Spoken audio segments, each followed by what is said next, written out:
Olá, irmãos, graça e paz seja convosco. Esse tema que nós colocamos, intitulamos no estudo de hoje, ele de certa forma parece até ser intrigante, mas eu fico feliz porque a Bíblia, nesse sentido, tem resposta a nos conceder e nos faz entender melhor, com mais propriedade, sobre a identidade que existe entre os seres humanos e os animais.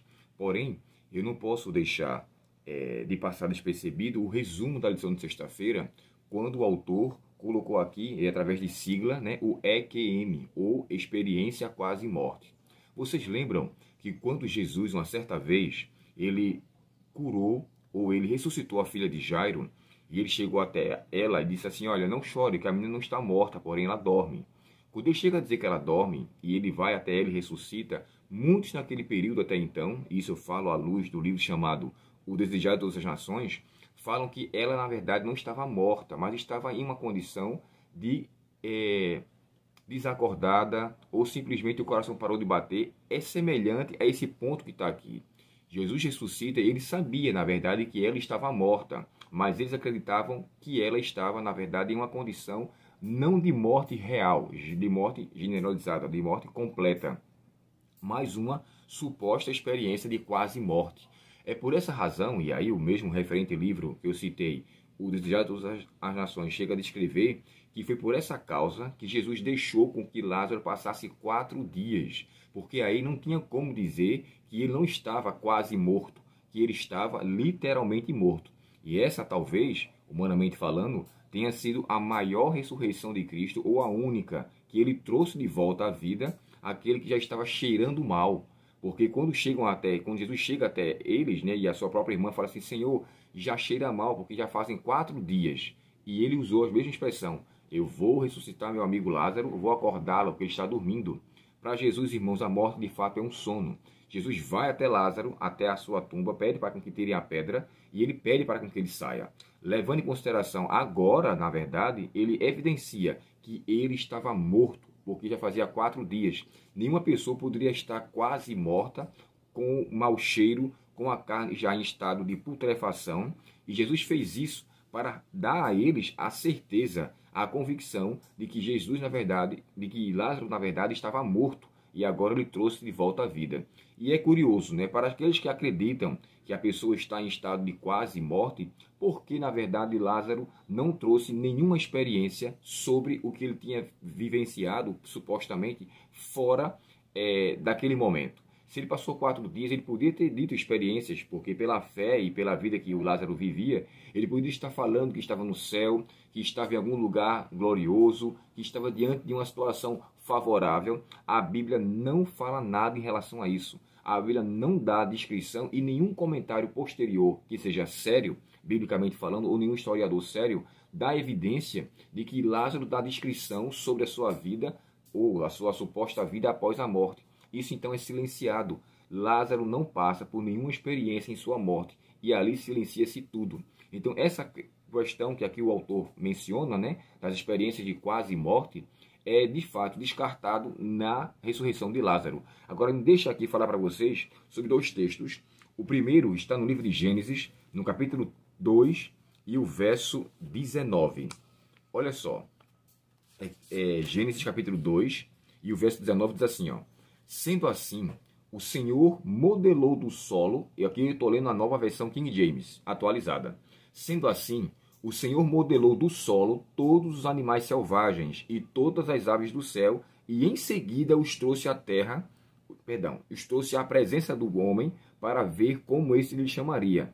E o nome que o homem deu a cada ser vivo, este precisamente seria o seu nome. Considerando, irmãos, que o texto inicial fala que Deus fez com que os animais fossem criados da terra. Agora entramos no texto do título que eu coloquei aqui na descrição, no caso, o título inicial do nosso vídeo. Os animais e os seres humanos foram criados com a mesma propriedade, ou seja, eles vieram do solo, eles vieram da mesma questão, da mesma propriedade física. Agora, considere comigo aqui esse texto que está no livro de Eclesiastes, capítulo 3, e o verso 18 até o verso 21.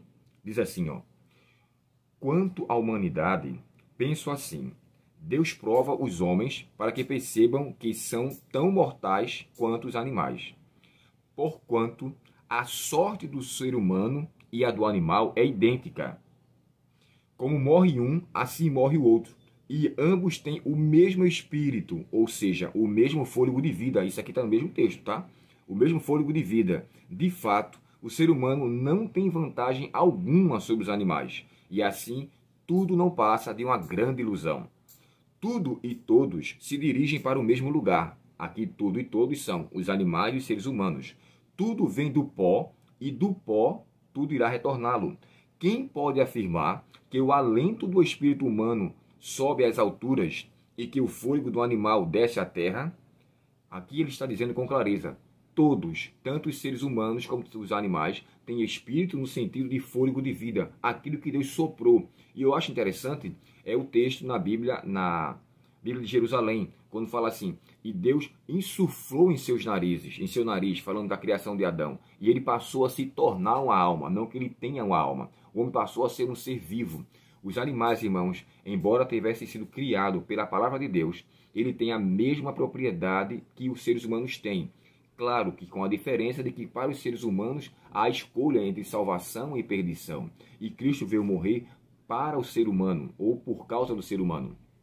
Em meio a essa questão, eu finalizo aqui meu estudo dizendo o seguinte, os animais e os seres humanos têm o mesmo fôlego de vida, ou, falando com mais veemência, o mesmo espírito. E ninguém nunca ousou a falar que viu o espírito de um cavalo, o espírito de um porco, o espírito de um cachorro, pelo fato de ele ter morrido.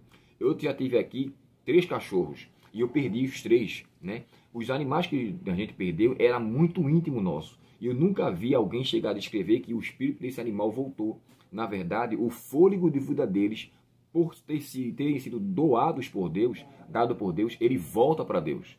Porém, na volta de Cristo, os seres humanos ressurgirão pelo fôlego devolvido, quer seja de ímpios ou justos. Então, baseado em Gênesis 2,17 e Eclesiastes 3,18 a 21, eu entendo que a propriedade que Deus criou os animais é a mesma que criou os seres humanos. O espírito que os seres humanos têm é o mesmo que os animais têm. O próprio sábio Salomão, quando chega a descrever, quem garante que o fôlego de vida dos homens vai para cima e dos animais vai para baixo? Não, tudo é ilusão, tudo é passageiro, tudo é vaidade, ou seja, todos vão morrer. E para concluir o estudo desse assunto, olha o que aqui fala o livro de Eclesiastes, o mesmo autor, no capítulo 9 e o verso 5 e 6 diz assim, porquanto os que estão entre os vivos sabem que morrerão, mas os mortos não sabem mais coisa alguma. Não haverá recompensa para eles, nem mesmo lembranças restarão acerca de suas pessoas. Assim, o amor, o ódio, a inveja, a muitos os deixaram, nunca mais terão parte em nada do que se passa debaixo do sol. Logo aqui entendemos que não há nenhum tipo de sentimento quando a pessoa morre. É por isso que Lázaro, quando morreu, não trouxe nenhuma experiência em seu estado de 4 dias, quando estava morto, para nos fazer conhecer sobre o que acontece do outro lado. Logo, irmãos, entendemos, a morte de fato é uma pausa, é um descanso, para que Deus conceda de volta à vida todos aqueles que em Cristo morreram. Por isso que o livro de Eclesiastes nos termina, no capítulo 14, o verso 13, quando diz assim, bem-aventurados que dormem no Senhor, para que eles descansem de suas fadigas e suas obras o acompanhem. A única coisa que vai acompanhar os vivos daqueles que morreram foram seus testemunhos de enquanto eles eram vivos, mas nada lhes estará à tona enquanto eles estão mortos descansando. De fato, irmãos, eu poderia dizer que a morte é uma bênção, pois o pecado, quando entrou no mundo, Deus o concedeu, não uma vida eterna de pecado, ou uma vida que pudesse viver para sempre. Por essa causa, ele colocou espadas flamejantes ali, e diante dela, querubins, para que o ser humano, após o pecado, não se apropriasse da árvore da vida e não vivesse eternamente. Logo, a morte é um descanso, para que o sofrimento passe, para que a angústia passe, e que para a pessoa possa ter um descanso. E quando Cristo voltar, aqueles que nele viveram, em Cristo ressurgirão. Que Deus, portanto, nos abençoe e que lhe considere, caso alguém fale algo para você, use esses 2 textos, que ele é de suma importância para nos fazer entender que os animais e os seres humanos têm o mesmo fôlego de vida, ou o mesmo espírito, porque é dessa forma que a Bíblia o descreve. Espírito sopro, aquele que Deus dá, e não espírito, um ser imaterial que exista assim que a pessoa morre. Que Deus, portanto, nos abençoe e que a sua palavra continue a ser para nós lâmpada para nossos pés e luz para o nosso caminho. Oremos ao Senhor. Querido Pai Celestial, te agradecemos, Senhor, pela tua palavra e pelos conselhos que nos concedeste a nós neste dia. Nos faz entender, Senhor, sobre a tua palavra a cada momento. Nos faz entender sobre os escritos que o Senhor nos deixou. E assim, Pai, não venhamos ficar enganados pelas ciladas do inimigo. Nos dá o perdão dos pecados, concede-nos luz, Senhor, da tua palavra e nos faz entender e conhecer a tua verdade. Nós te pedimos em nome de Jesus. Amém. Deus abençoe você, irmãos, um ótimo final de semana, um ótimo estudo e amanhã um ótimo culto na casa de Deus. E tenha na presença de Deus a sua bênção, o seu cuidado e que ele repouse sobre você e sua família. Até o próximo estudo. Até logo.